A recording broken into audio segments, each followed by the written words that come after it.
Further questions of Dr. Gupta?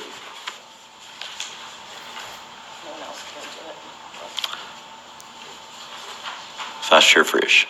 Thank you, Mr. Chairman. There were questions and concerns with committee members on 2.2G, for the reportable information to include sexual orientation. Considering this is such a widespread and terrible epidemic, it just, I don't see how, that does not seem helpful to me.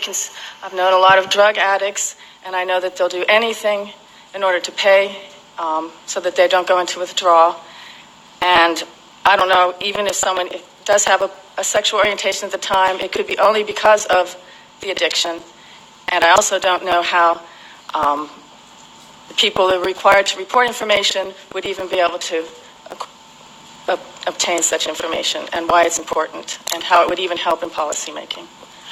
Well, Delia, that's a good question, and I will start out by saying we're somewhat agnostic to it, and here's the reasons why.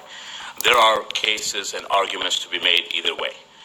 The argument for it would be that historically, this is one of those populations that may have a higher level of addiction, higher level of overdose, and we may not be able to assess that. On the other hand, when somebody's overdosing, one can argue, are we going to be able to get very appropriately timely data on that, and is that something that can we do it? So I can see it both ways, and again, we've had a discussion about it. We don't have strong feelings either way, whatever the committee decides. Because I feel it's inappropriate. I think there's much more important things that need to be done at the scene. If someone recovers from a Narcan or naloxone, they need to get to the hospital, because when they go into withdrawal, they're just going to start taking again. I think this is a totally unnecessary a waste of time. And if anyone wants to promote an agenda using such a terrible epidemic, I think that's inappropriate and shameful. Thank you.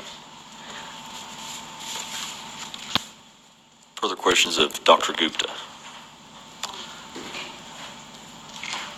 Delegate from the 15th. My question's on 4.7.B.